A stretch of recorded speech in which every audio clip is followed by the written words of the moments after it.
یہ کس کے ہیں؟ سارے ایم ٹی اے کے ہیں مائکرو فون؟ اچھا، یہ کس لیے پھر؟ ضرورت نہیں ہے. السلام علیکم ورحمۃ اللہ.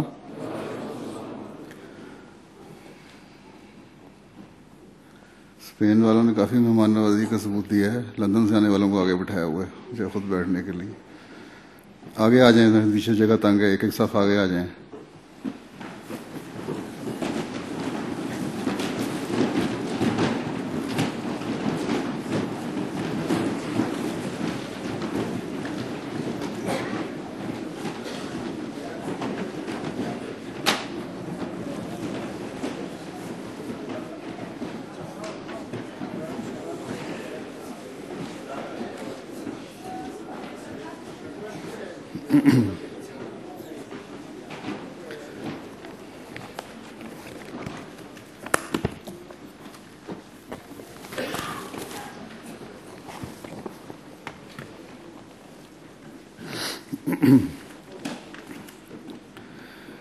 أشهد أن لا إله إلا الله وحده لا شريك له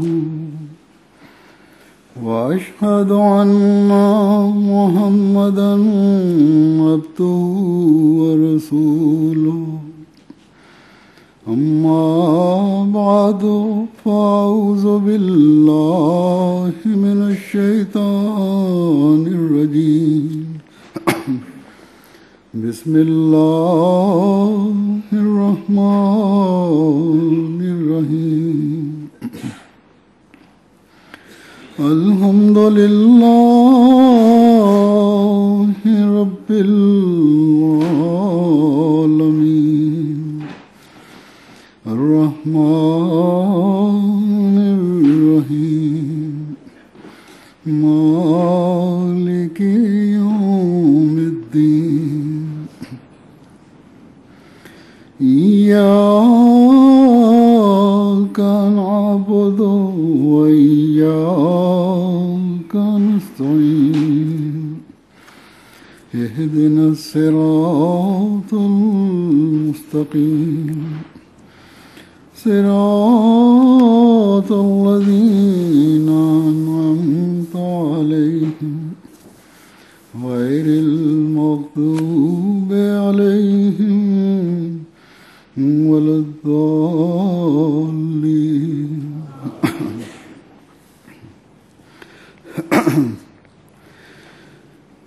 آج اللہ تعالیٰ کے فضل سے جماعت احمدیہ اسپین کا جلسہ سالانہ اس خطبے کے ساتھ شروع ہو رہا ہے.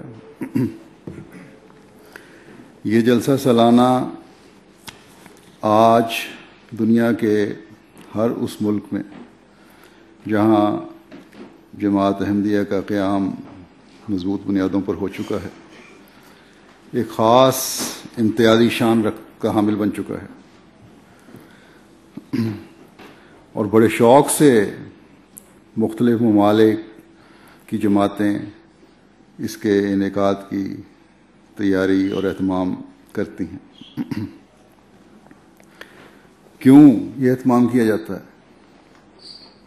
کیا اس لیے کہ دنیاوی میلوں کی طرح ہر سال لوگ جمع ہو کر اپنی دلچسپی کے اور تفریح کے سامان کر لیں؟ یقیناً نہیں، کیونکہ ان جلسوں کے گزشتہ تقریباً 120 سال کے تسلسل سے انعقاد نے احمدیوں کی اکثریت پر یہ واضح کر دیا ہے کہ ہمارا 2 یا 3 دن کے لیے جمع ہونا زمانے کے امام کی اس خواہش کے احترام میں ہے کہ میرے ماننے والے ان دنوں میں ایک جگہ جمع ہو کر اللہ اور رسول کی باتیں سنیں، اور نہ صرف باتیں سنیں بلکہ انہیں اپنی زندگیوں کا حصہ بنائیں،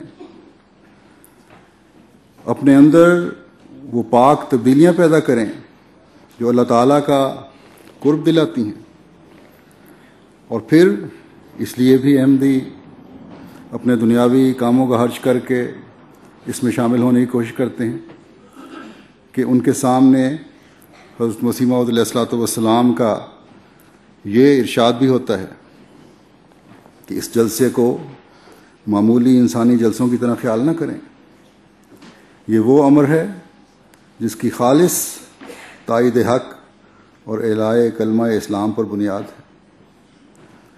یعنی یہ جلسہ صرف حضرت مسیح موعود علیہ الصلوۃ والسلام کے دل کی حالت کے اظہار کے لیے نہیں ہے، آپ کی اس شدید تڑپ کے لیے نہیں ہے کہ لوگ ایک جگہ اکٹھے ہو کر اللہ رسول کی باتیں سنیں.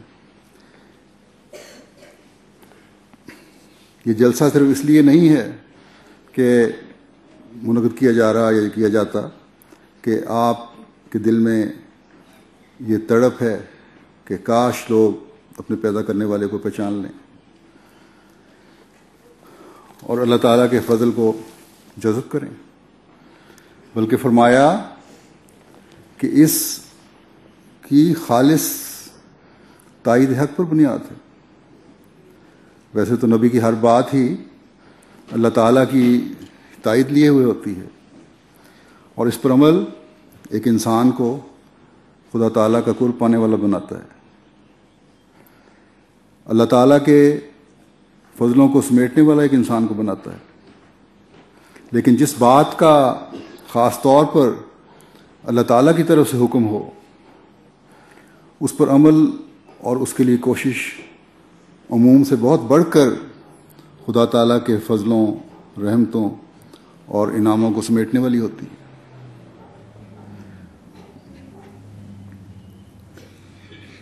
اور انسان کو انعاموں اور فضلوں کو سمیٹنے والا بنا دیتی ہے. جب اللہ تعالیٰ کی تائیدات ساتھ ہوتی ہیں تو ایک معمولی کوشش کئی سو گنا انعاموں کا وارث بنا دیتی ہے، بلکہ لا انتہا انعاموں کا وارث بنا دیتی ہے۔